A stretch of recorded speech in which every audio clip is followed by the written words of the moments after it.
story of Devorah.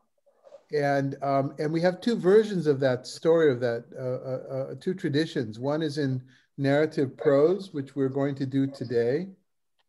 And one of them is in poetic form, in the form of an epic poem, which I thought maybe we do next week, but I'm also thinking that perhaps we'll take a break, or maybe we'll do the chapter 5, and then we'll go back to rabbinic traditions on this, because there's quite a bit. As you can imagine, Devorah being a woman and being an extremely strong spirited woman here, drew the attention of the rabbis of the Talmud, as any time when there's a strong woman character that happens.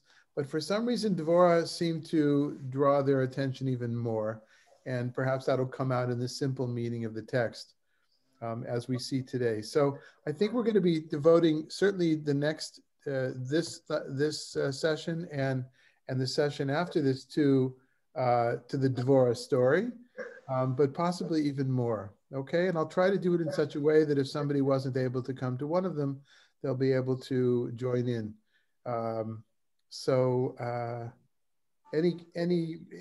Before I should ask, were there any questions about the things we did last week, Ehud ben Gira, or some of the other things that we brought up in the last few weeks? I went to YouTube last week, and I started looking at the sessions from the very beginning, and I found some insights, things that I didn't know. This is Deborah talking. Can you see me? Hello? I'm sorry, Can't hear me? So, no, we can barely hear you. And who is talking? This is Deborah. Okay. And what I said is I went to, you have listed the links to the YouTube videos from previous sessions, and I went through them last week, and I found some insights that I had no idea, that shed light on what you had said and on some of the other reading I've done. So I appreciate that. Okay, well, thank you. That's great.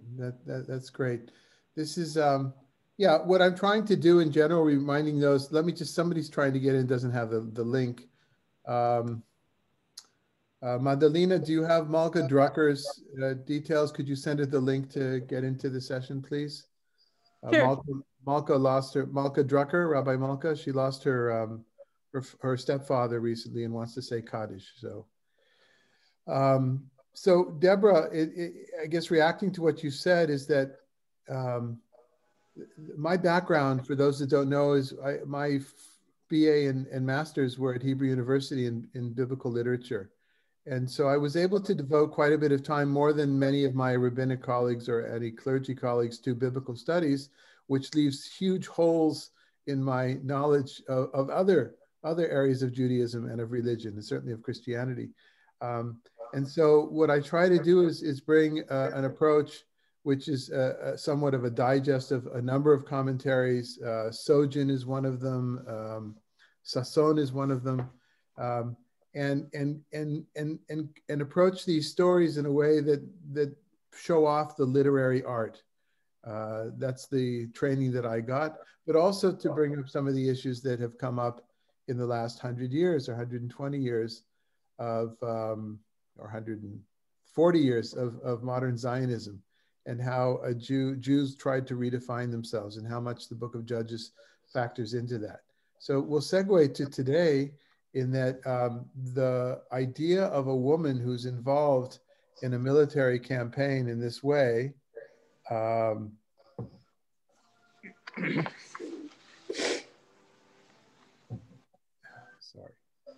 Madalena, are you able to send the link to Malka?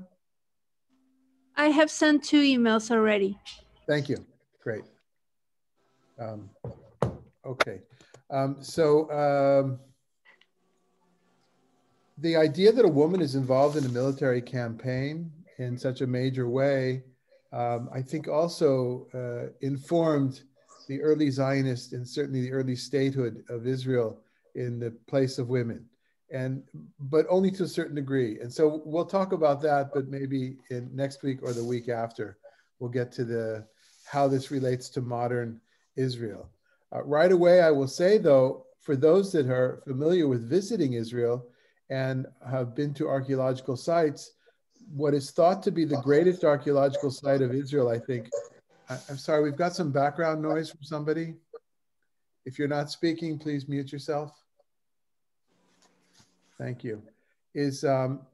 Many people think of Masada as being the most spectacular archaeological site, and it's very dramatic because it's up there on that mountain. But the most, from an archaeological, scientific, academic point of view, the most really, I think, is Chatzor, the Chatzor Glilit, the Galilean Chatzor, which is in between Rosh Pinah and Kiryat Shmona, if that means anything to people, near the Hulda nature reserve, which used to be a lake, was dried up, and now it's kind of a lake again for birds. And there's an extremely extensive dig there because Chatzor was a major Canaanite city, a real major city, and that's attested to the fact that how big it is and the kinds of finds that they have found there.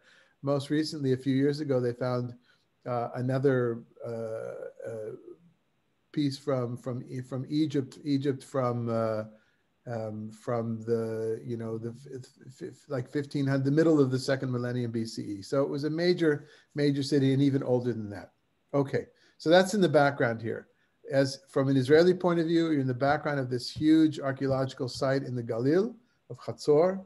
In the background here is a woman playing a prominent role, not only as a mother, as we had beforehand, but as a prophet, a prophetess, and a military leader even.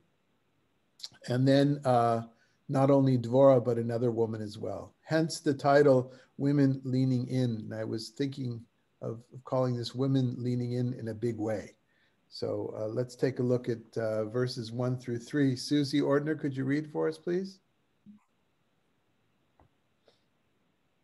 Let me just get my glasses on.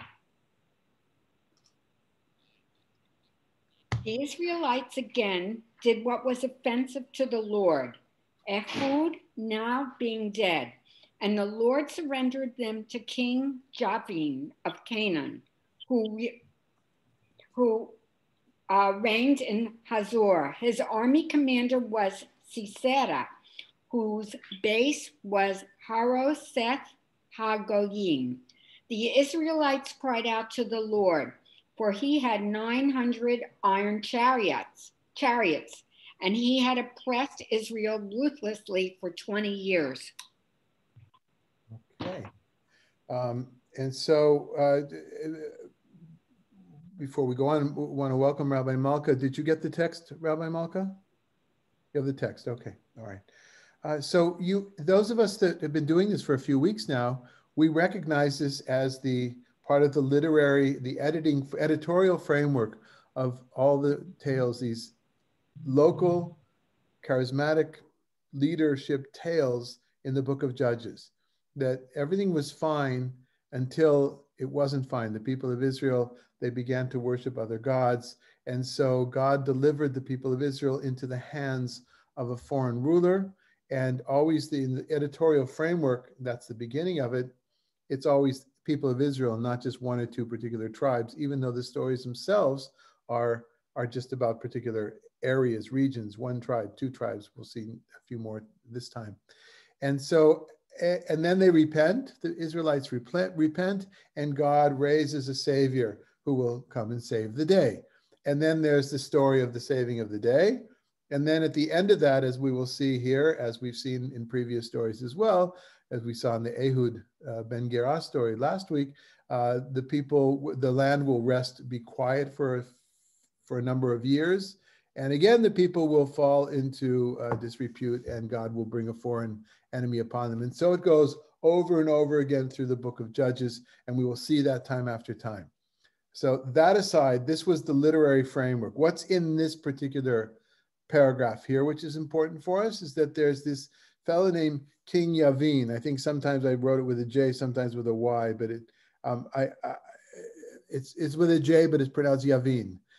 So this Yavin, the King Yavin is here called the king of Canaan, the Canaanite king. And the truth is, historically, there was no such thing as the Canaanite king. There were different city-states that had rulers that could have been called kings and were called kings in biblical language in some cases. But this, if he's called here the Canaanite king, it's because his city was so important. What would it be like? A prominent, if there's a prominent state in the United States and the governor of that state is talked about more than others, like Governor Newsom, it's because he's not the governor of the United States. He's the governor of an important state. That's not a good analogy, but so we'll leave it there. Anyway, and he has a defense minister or a general working for him, Sisera, and soon we'll find out that Yavin doesn't really interest us as much as Sisera. When we get to rabbinic traditions, especially medieval rabbinic traditions, we'll see that Sisera is often mixed up with the history of Alexander the Great. It was kind of this kind of transposition of memories about him. But here we've got the two characters, Yavin, the king, and Sisera, his general. Any comments or questions before we go on? So you'll see that the details of the narrative are already dropped into the literary framework, the editorial framework of this story. And we've heard of the leaders of the enemy leaders. Now we will hear of the Israelite leaders. Okay, Mariah, if you could go on 4 or 5, please. Deborah, wife of Lapidot, was a prophetess. She led Israel at the time. She used to sit under the palm of Deborah between Ramah and Bethel in the hill country of Ephraim, and the Israelites would come to her for decisions. Okay, so we meet our main character right now is Devorah. Devorah meaning a bee in Hebrew. Many feminine names, female names in Hebrew are animals, not all, but many.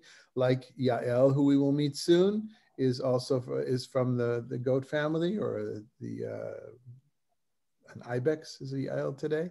Or Rachel, who's a ewe, who we know. Miriam is different, and Rivka comes from Marbek, which has to do is connected to the bovine family. So there, a woman's name often is one of an animal, and but let's look at how she's presented here. I'm going to go to the Hebrew for a second now. Udvora, right? She is presented first as Isha Nevi'ah, a woman who is a prophet, or in the English, a prophetess, right? That's the first thing she's presented in the Hebrew. I know it's different in the English. And then it says, Eshet Lapidot, and she is the wife of a man named Lapidot. By the way, Lapidot, which means torches, Lapidot is the plural of Lapid, torches. That gave us the Ashkenazic name that some of you know, Lapidus. If you know people whose name is Lapidus, that was originally Lapidot. And I'm pretty sure that's Yair Lapid's original name. That his father already changed it, maybe his grandfather. Okay, and so she's first considered to be a prophetess.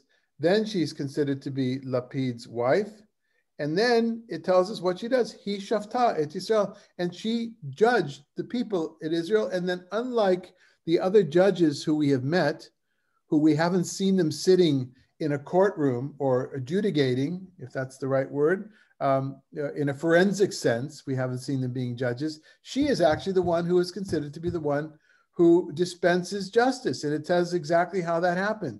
She would sit under a particular tree, although, okay, we'll call it, a tree called the palm of Dvorah, Tomer Dvorah. Usually palm is Tamar. One of the commentaries suggested that Tomer Dvorah meant it wasn't exactly a living palm tree, but it was something like a palm tree, perhaps a totem of some sorts. In any case, an important thing that's like a tree. We'll get back to that in a second. And it tells us where she was between Ramah and Beitel. Ramah is just north of Jerusalem, and Beitel even more north of that. So the area today of Ramallah, basically, if people know the map, in that area there, which is the hill country of Ephraim. And now we know what happened. The people would come to her for decisions. They would come to her for mishpat. So I think it was Michael who asked in the beginning, so what about the names? Whoever asked about why do we get this name judges for these leaders? Well, at least that's one of the meanings. Just they're military leaders, but they're also in the sense that we use it today in the forensic sense of being a judge. It's really interesting the way that Devorah is presented here. And on purpose, the narrator tells us what is the most important part of her, because in this story, more than anything else, she is relaying the word of God to at least one of the people, but to the people, the word of God. And only after that, she becomes, she's mentioned as being married to this guy named Lapidot. So Lapidot means torches, Dvorah means bee, and we'll see again, we'll see the next characters, well, what their names mean. Any questions or comments before we go on?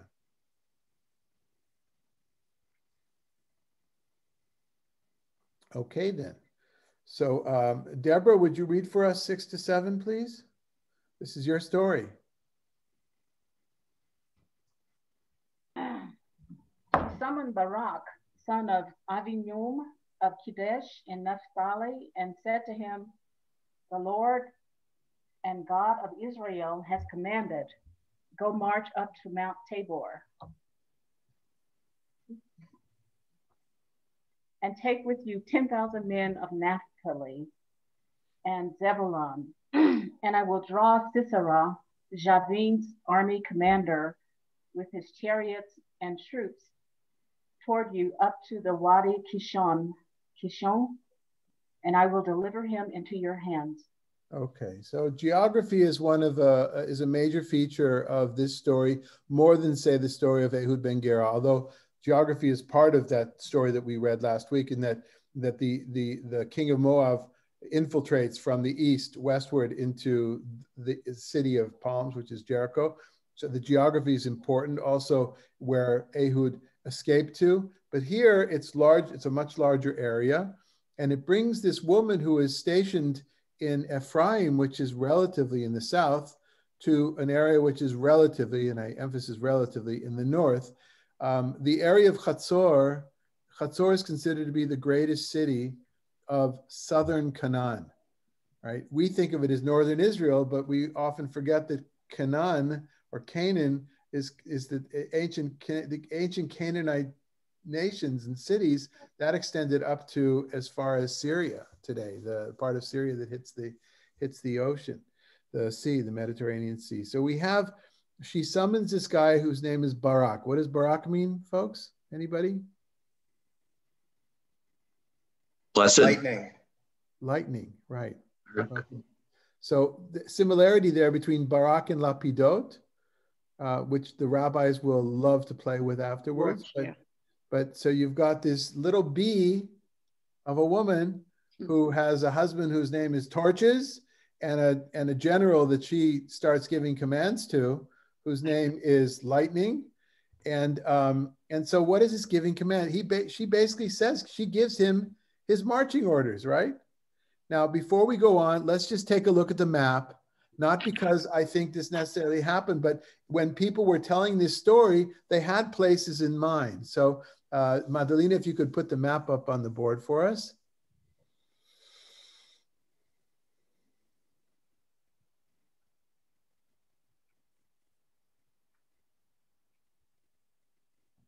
Okay, while we're waiting for Madalena to put the map up, so she's telling Barak to gather a rather large army of 10,000. Madalena, can you hear me? Yes. No map? Give me a moment.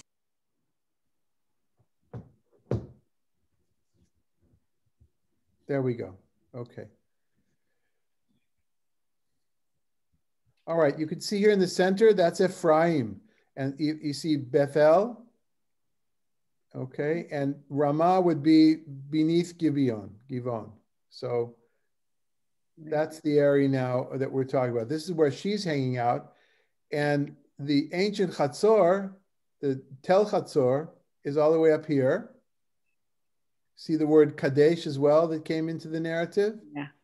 And there's a river Kishon, which is not here, which goes from Mount Tabor. Here's Mount Tabor, but it's more over here, I think. And there's a river Kishon. I think that's it right there. Now, Kishon River, you may know because it flows into the Mediterranean at Haifa in the Haifa Bay, and it is infamous because it is so polluted because of all the industry in that area. And not a great river today, but a river of substance then, but more than anything else, like all the rivers in Israel, a river that it becomes a focal point of flooding or torrential water when the rains come. And that will come in not in this story, but in this version of the story, but in the poetic version of the story, we'll see. Okay, so that's the area. So Devorah is down here, and she's calling Barak to be involved in a war that's going to happen up here in this area here. And so while she's from Ephraim. Rabbi, sorry, we can't see your cursor. Oh, okay. Well, I'm glad you pointed that out. All right. So I'll just have to be descriptive because I'm not the one showing it, I guess. Okay. All right. So anyway, is anybody have any questions about the geography before we go back to our faces?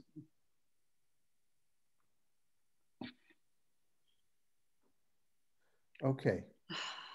Point out Mount Tabor, please. It's right above the red where you see Issachar, right above it. That's Mount Tabor. And then if you go with the cursor to the left, I got it. Due left, that blue line there is the river, is the Kishon River. Now, Mount Tabor, you would probably recognize if you saw it in a picture, maybe you didn't know it's called that. It's a very beautiful, kind of sticking out in the middle of nowhere. It sticks almost by itself. There's a famous road that goes up to the top. There's a monastery on the top, a Carmelite monastery on the top. It's the area of a lot of kibbutzim below, and it's not far from Chatzor itself. It's not that far. Thank you. Okay. All right. Can we go on? Okay, so let's go back to our thank you. So we've got these 10,000. We had mentioned beforehand these chariots. And the fact that the narrative has mentioned it twice means that that's like tanks. It's like the difference between a modern army of just infantry and an army that has tanks. And when they're called iron, doesn't mean that the whole thing was iron. It means they were made out of wood and was plated with iron, which was a relatively new invention at the time. Okay. All right then. So should we go on? All right.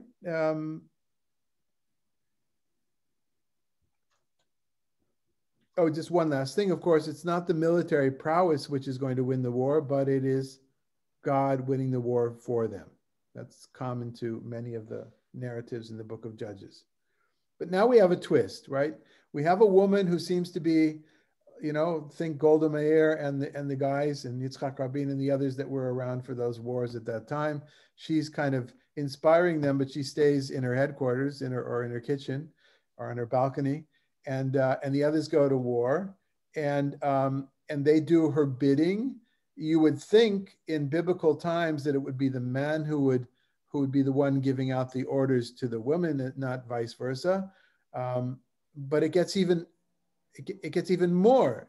I was going to say it gets worse. Of course, not worse. I think we agree it gets better. It gets even better that Barak is not exactly content to go to war because she said to without this stipulation. So Jackie, would you read the next section from 8 to 10?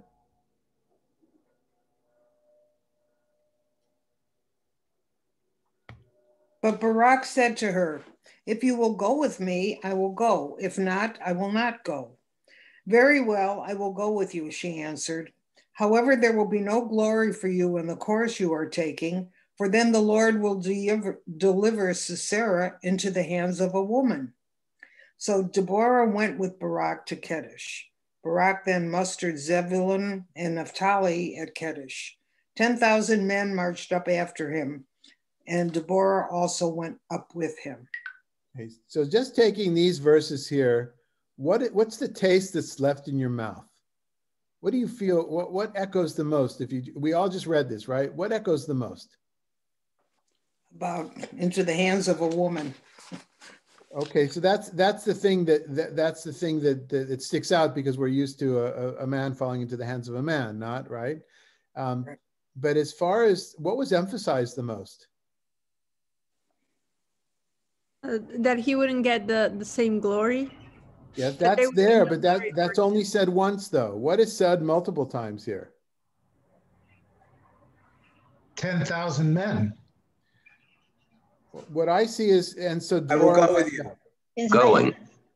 the Into going, The the Lord. going, right? The moving, and Devorah went up with him, and Devorah went up. Look at that last sentence there. It's even says in the beginning of the sentence, in the middle of the sentence. And it's kind of like the first and the last word. He said as well, I won't go up if you won't go. So this going with, it's not a question of who's going to hold the sword, but who's going to come with. That's really emphasized here.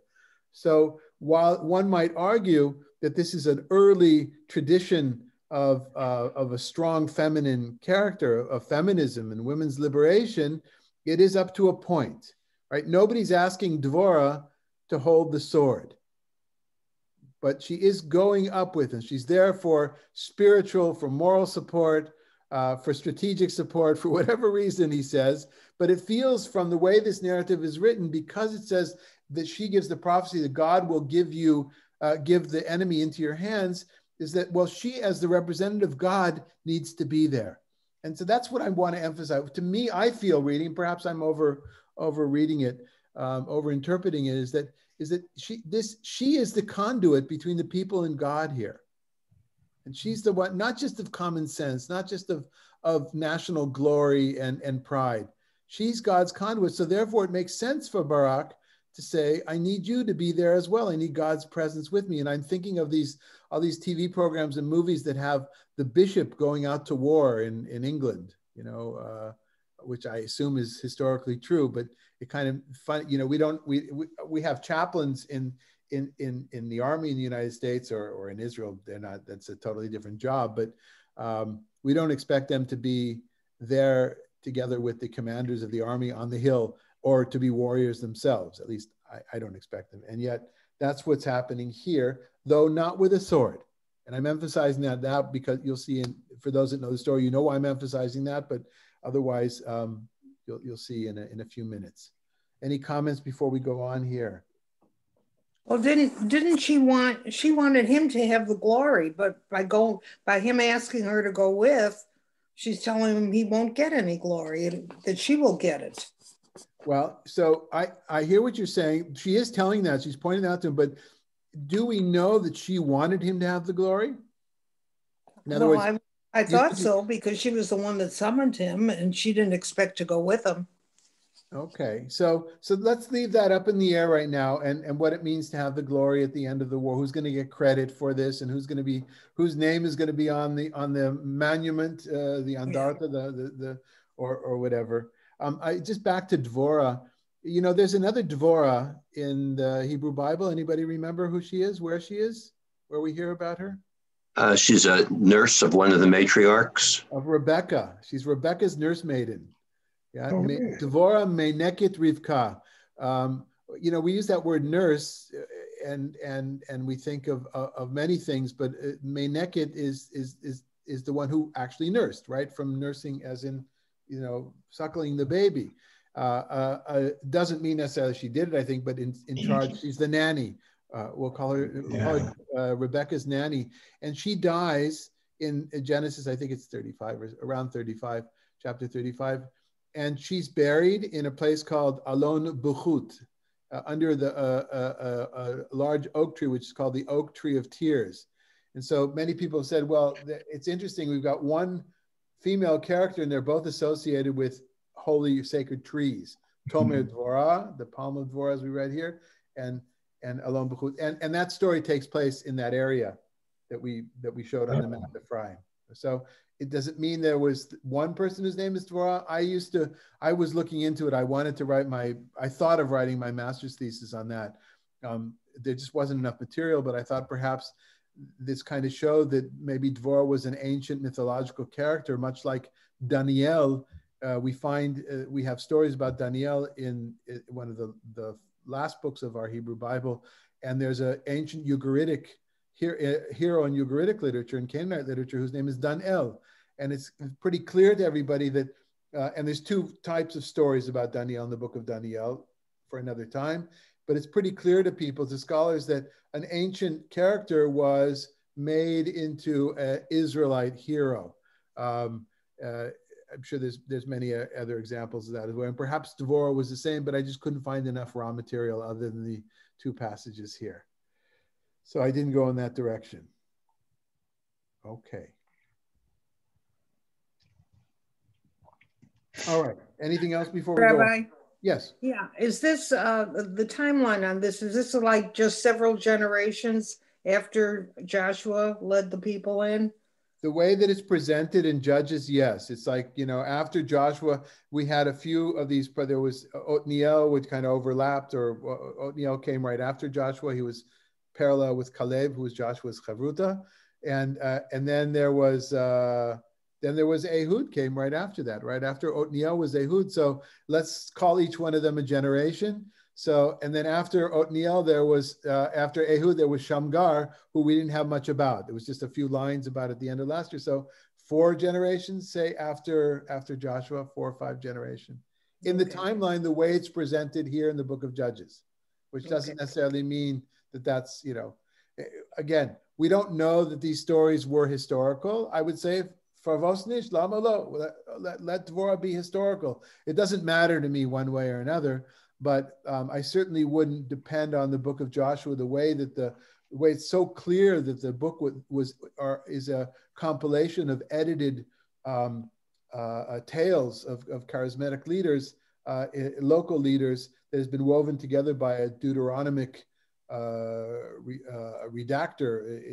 That I wouldn't expect each of these stories to represent a particular line on the real historical timeline. That's what I'm saying. But I'm sure you'll find in Bibles a timeline that even gives the years. More traditional Orthodox publications, or perhaps some of the Christian publications. Okay, can I say something? Of course. In the beginning, he says to her, "I will go with you." Okay, at the end, she goes with him actually, and also Deborah went up with him. So in other words, he starts going and she follows him. Okay. All right. So and what conclusion do you, if any, do you draw from that?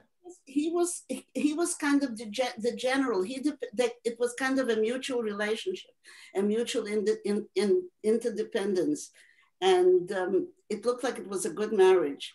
A good marriage. Now, okay. So when you say good marriage, do you mean they were actually married, or do you think, or just it was a good shidduch? It was a good partnership. A good relationship. But yeah, well, she was his wife, wasn't she? So what you're raising now, Ella, is that's not in the story at all, that she was his wife, but that is the rabbinic understanding. And I think we'll get to that next week or the week after. That's why I think we're going to devote three sessions to this story, certainly 2. And I'll bring those texts from Talmudic literature because they're fascinating. Also because, and this, I think, this is what keeps it live for you, Ella, because you're well-versed in Hebrew language, is that lapidot is very similar to barak, lightning and torches. It's all fire, right? Well, lapidot was her father, wasn't he? No, it says here it was her husband. Wife of Lapidot. Eshet Lapidot. Not Bat Lapidot. Okay. Anyway, let's go on. They're there together. Whether who walked first, yes, it does seem like I agree with you that Barak is leading, and which goes hand in hand with what I said, that it doesn't sound like she's being asked to hold a sword. She's asked to be there and perhaps to be in touch with God. Doesn't say to pray here. We don't have that kind of prayer in this story. In other places we will, but in this story there's not that kind of prayer. But she's there in the same way that the Mishkan, the tabernacle, or the ark of the covenant went with the Israelites in war. to keep, a symbol of God's presence. Okay, let's go on to verse 11. We're going to stop in the narrative for not a commercial break, but a pause in which there's an editorial comment. Yeah, so Ella, what's that comment? Verse 11. Now Herod the Kenite had separated from the other Kenites, descendants of Chovav, father-in-law of Moses, and had pitched his tent in Elon B'Tzananim, which is near Kadesh. Okay. All of a sudden Moses comes in here. Moses has been dead for a while. Well, so has Cain. The Kenites is from Cain, right? there's a lot of history in this, and so they go, who cares? Moses there, so they pitched their tent there. Really, what else is new? And who went to the marketplace and bought a fish? And who got married to whom in the family of Moabites? It's like, what could this possibly have to do with anything else? But of course, it's not a subtle way, a less subtle way than the gun that's on the table that is going to be used in the next scene, right? Or whatever it may be in all those. Rabbi Malka can teach us more about screenwriting. I found out last night she actually wrote a book about how to be a screenwriter. So she can help us with that. How movies and TV have utilized these kind of things. But this is an editorial or a narrative comment that we will need to know for the rest of the story. And this was the best place to put it. Yes, Alan. I'm reading that Hovab, the father-in-law of Moses, is that the same name as we learned last time? Because I thought it was Jethro. So Sid, I'm going to let you take it now. You got to have this down by heart, probably, right? What would you answer, Alan? Sid? That's one of his 7 names. It was one of the names of Yitro. He had a dozen names. All right. So it depends how you look at it, Alan. If you look at it from a bird's eye view of the Hebrew Bible, as the rabbis did, it seems that this character who was Moses' father-in-law, but in some stories it seems like it's Moses' brother-in-law, because Chatan can mean maybe both of those things in Hebrew. But it seems like this guy has 7 names. So the rabbinic tradition is that Yitro has 7 names, and there's another name that you didn't mention, Alan, Reuel. And so, or it could be, if you're looking from a critical academic point of view, we have various traditions about who Moses married into and who were the people. And of course, Jethro, you'll remember, is a priest of Midian, is a Midianite priest. So who are the Kenites and what's their relationship between the Midianites? And many commentators do, they go back to the genealogical information in the book of Genesis and they rebuild it. For me, it means this in the narrative. There's a Bedouin, a nomadic people, and they have a connection to the Israelites, but they're not Israelites. But they're not exactly Canaanites either. They're just kind of there in the area, and they make up and they create a connection. They create a covenant, a treaty with whoever. It's out of the reality of history all over the world, right? And so they're there. Now you may ask yourself, so what does this have to do with anything right now?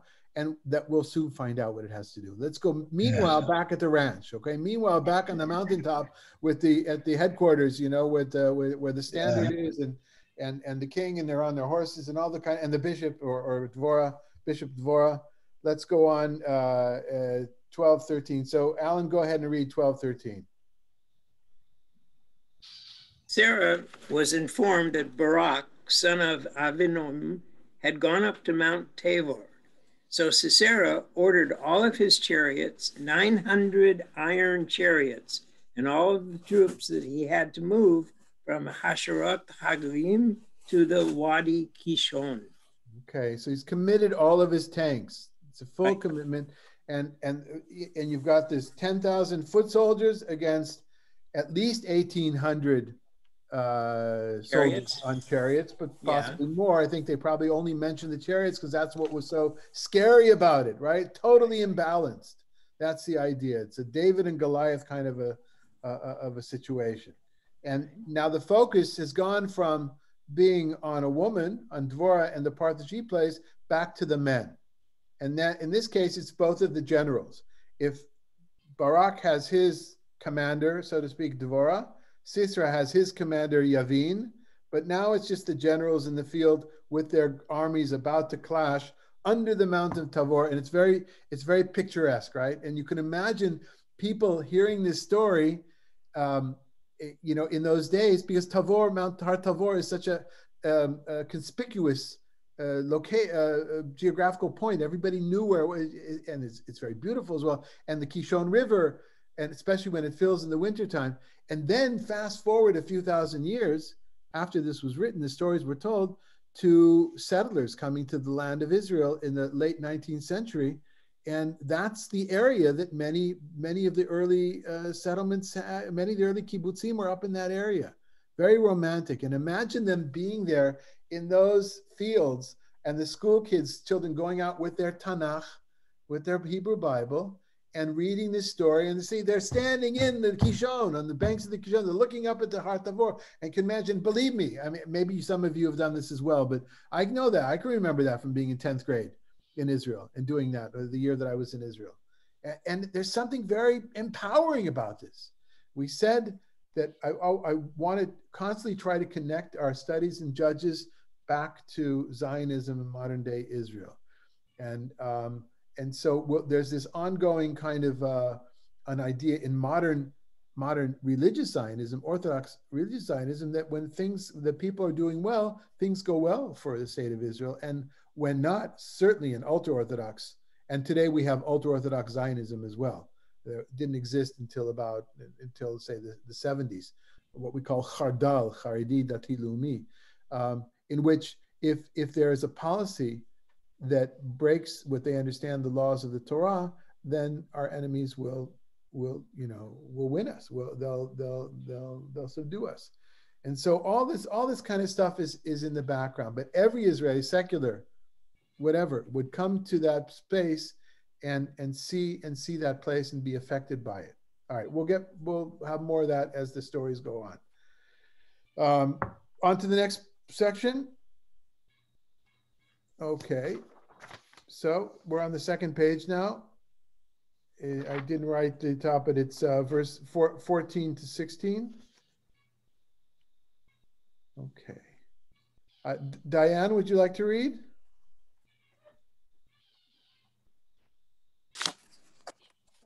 Then Deborah said to Barak, "Up, this is the day which the Lord will deliver Sisera into your hands. The Lord is marching before you." Barak charged down Mount Tabor, followed by the 10,000 men, and the Lord threw Sisera and all his chariots and army into a panic before the onslaught of Barak. Sisera leaped from his chariot and fled on foot as Barak pursued the chariots and the soldiers as far as Haroshet Hagoyim. Anyway, all of Sisera's soldiers fell by the sword. Not a man was left. Okay, that's pretty quick, huh? We're all worried about this war or whatever, and they have the high ground, and you can imagine all yelling down, with their swords up in the air, and then they scare the shit out of all the chariots, and they subdue them. They didn't know what to do. But what's important here is that Sisera, he goes for the chariots. Barak, in his attack, and he goes and pursues the chariots. That to him is the greatest of the dangers, and that's where he goes. But of course, Sisera, as we're going to see, goes in another direction. Just to point out something in the Hebrew that is, we have this. No, that's what I wanted to point out. That Barak goes one way, where the chariots, assuming they're going back up north, and Sisera goes another way. Maybe he's going just east, and that's where we have 17. Dan, would you read 17:20 for us? I have a question. Yes, Sisera, meanwhile. Hold on, Dan. Somebody had a question? Okay.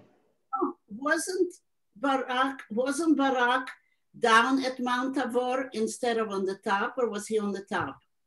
Well, here it says he went down from the top. Before it just says they went to Har Tabor. Oh, it kind of, okay. Okay. No, see, yeah. Yeah, go ahead, Dan. Okay. Sisera, meanwhile, had fled on foot to the tent of Yael, wife of Heber the Kenite, for there was a friendship between King Yavin of Hazor and the family of Heber the Kenite. Yael came out to greet Sisera and said to him, "Come in, my lord, come in here, do not be afraid." So he entered her tent, and she covered him with a blanket. He said to her, "Please let me have some water, I am thirsty." She opened a skin of milk and gave him some to drink, and she covered him again. He said to her, "Stand at the entrance of the tent. If anybody comes and asks you if there is anybody here, say, 'No.'" Okay, so in telling this story around the campfire, wherever it's told slowly.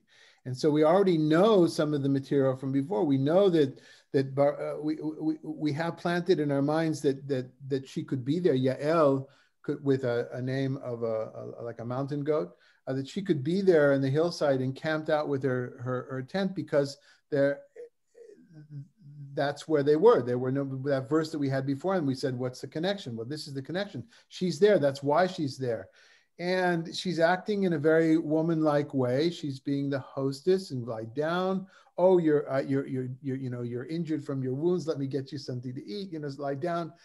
Yes, as long as you stand guard. And now we begin to think of something else that we had beforehand. Before we go on, though, just Dan, read the next two as well. Okay.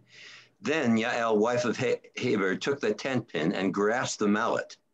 When he was fast asleep from exhaustion, she approached him stealthily and drove the pin through his temple till it went down to the ground.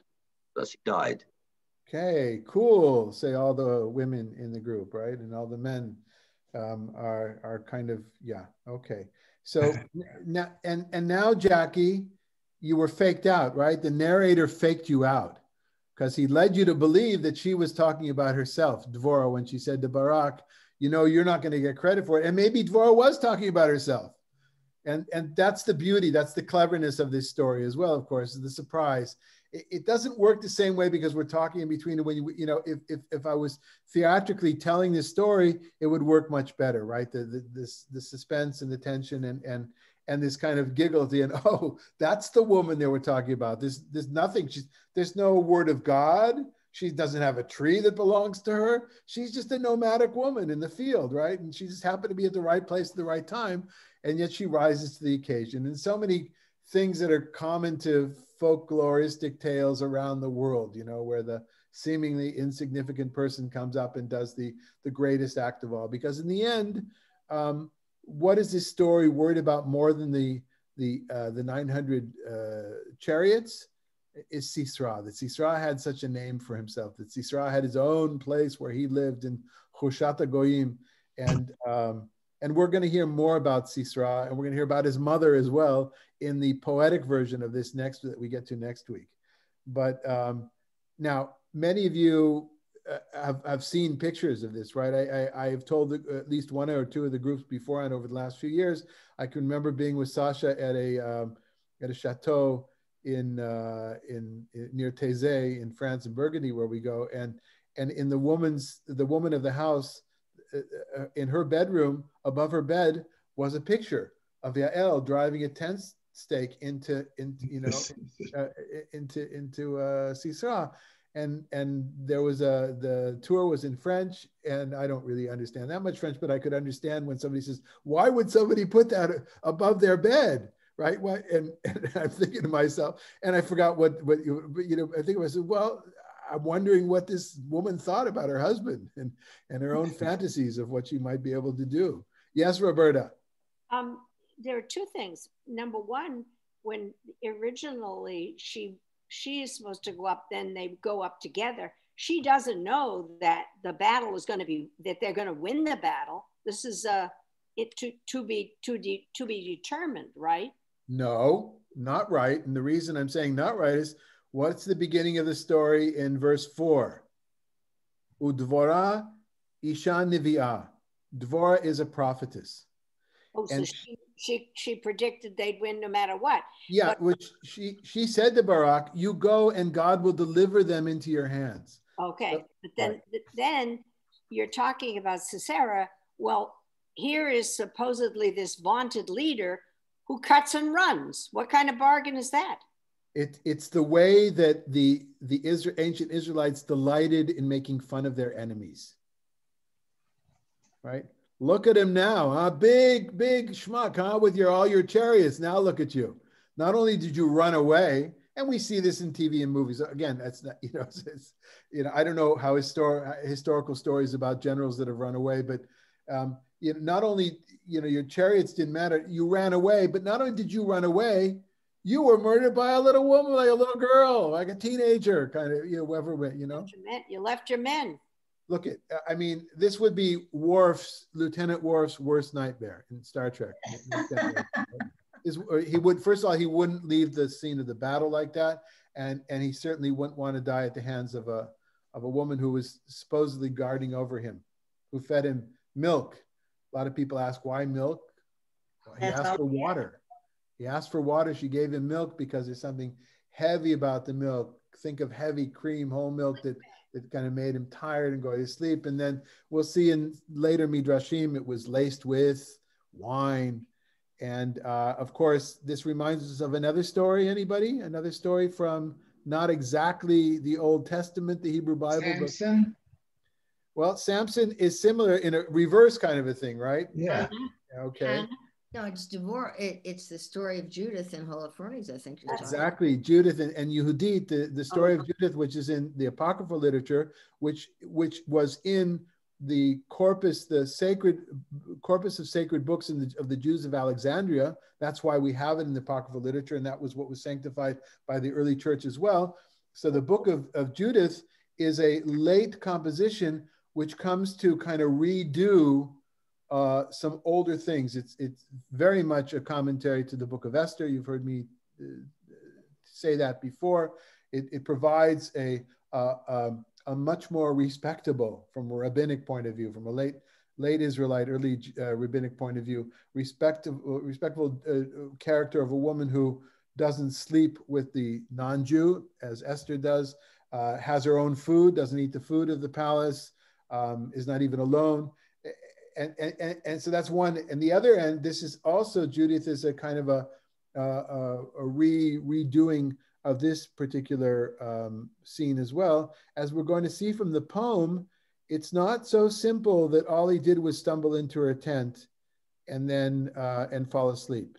The epic poem, which we'll see next week, has a far more colorful account of what happened. Okay, I'll leave it at that.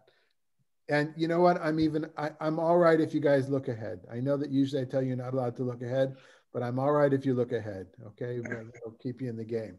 But absolutely, thank you, Rabbi Malka. It is Yehudit and Holofernes, and I think that picture is actually, that painting is more common in art, in European art, than Yael. But the picture that was above the bed in that chateau was of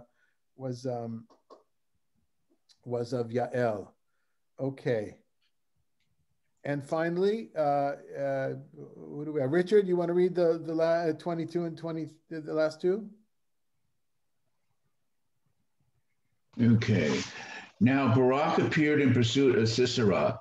Yael went out to greet him and said, "Come, I will show you the man you are looking for." He went inside with her, and there Sisera was lying dead with the pin in his temple. Okay, so what obviously what's happening is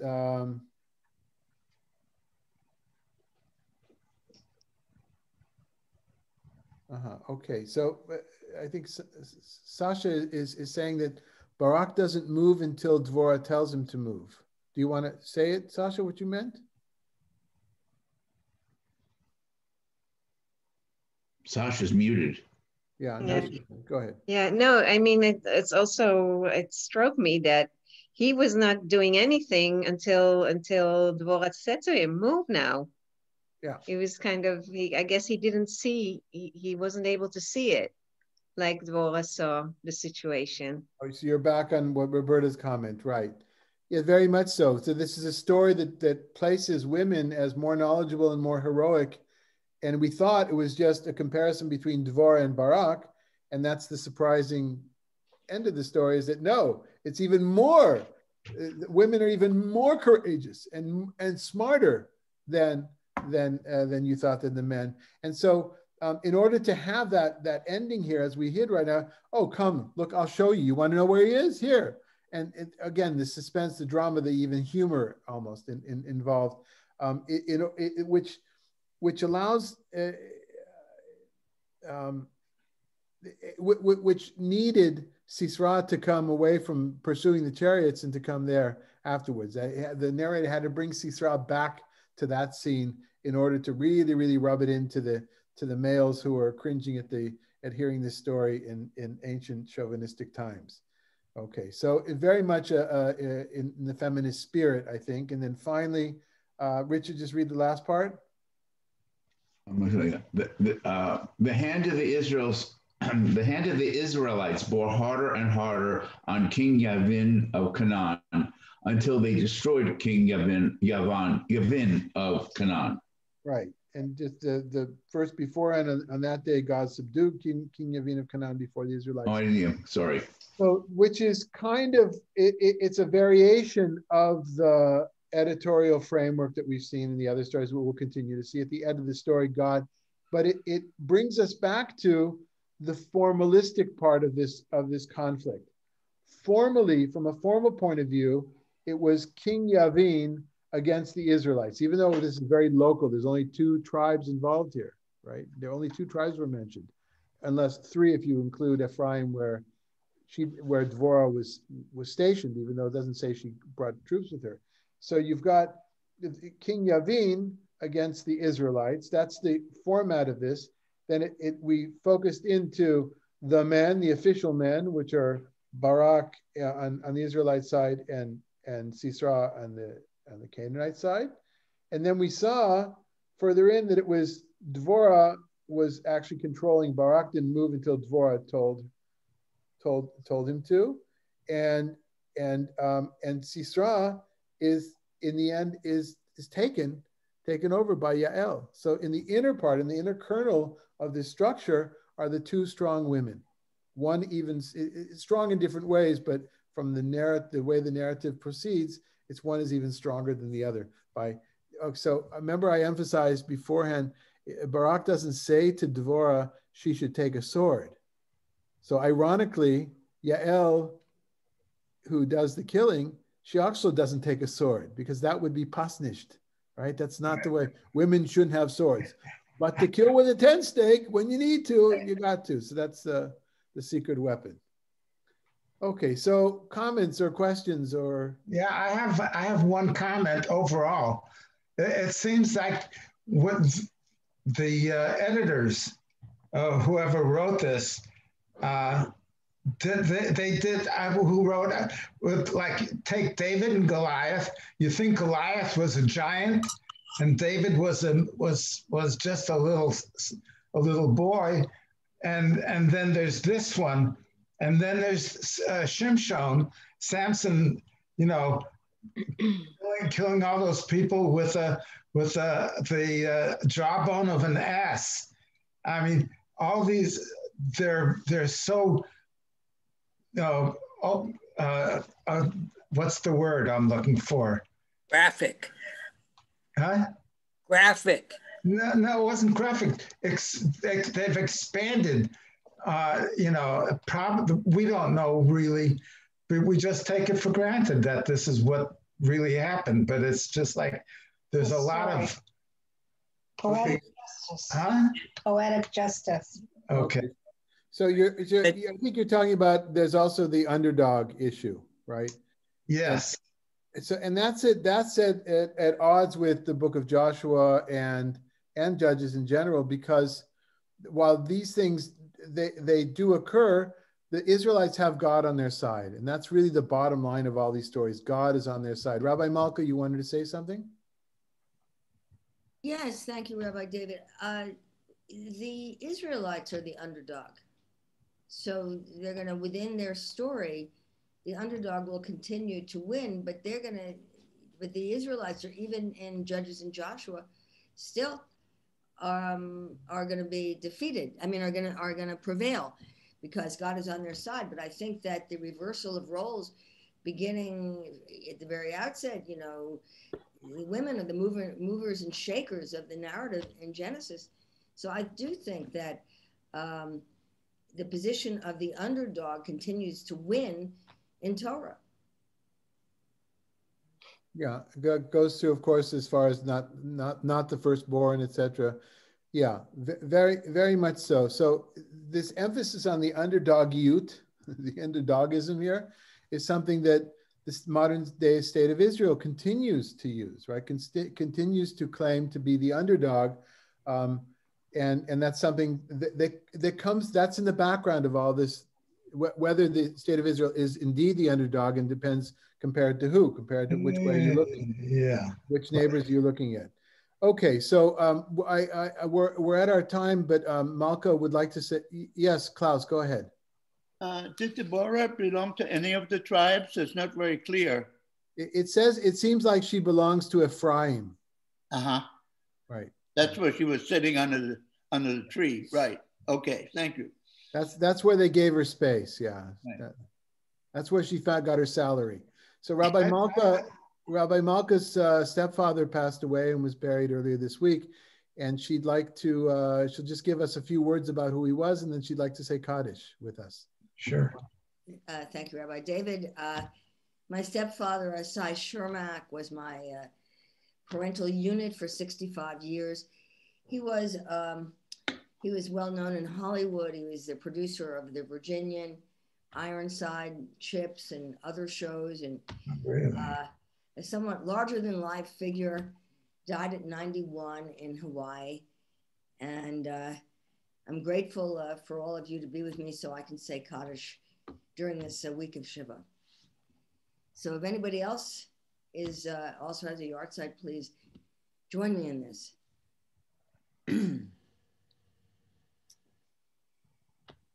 Yikada v'yikada shemei rabba. Amen. Amen.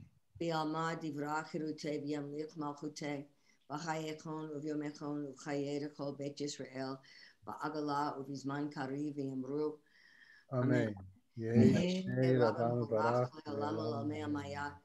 Yiparach v'yishtabach v'yipa'ar v'yitramam v'yitneseh v'yitadar v'yitaleh v'yitalal shemei kudusha brichu la'ela min kol berchata v'shirata tush bechata v'nechamata damiram v'yama v'yamru. Amen. Amen. Yehei shlama rabbamin shemaya v'chayim aleinu v'yal kol Yisrael v'yamru. Amen. Amen. Osei shalom b'mromav hu ya'aseh shalom aleinu v'yal kol Yisrael v'yal kol yoshvei tevel v'yamru. Amen. Amen. May his memory be a blessing. Thank you. Okay, so everybody, I hope everybody's all right. And if you're not, please feel free to call if we can help in any way. And for those who are dealing with some issues, minor or especially major medical issues, we wish you refuah shlema, refuat nefesh, refuat guf, a speedy recovery of both body and spirit. Okay, so perhaps we'll see you tomorrow night. Shabbat shalom in any case. Thanks for being here. Bye-bye.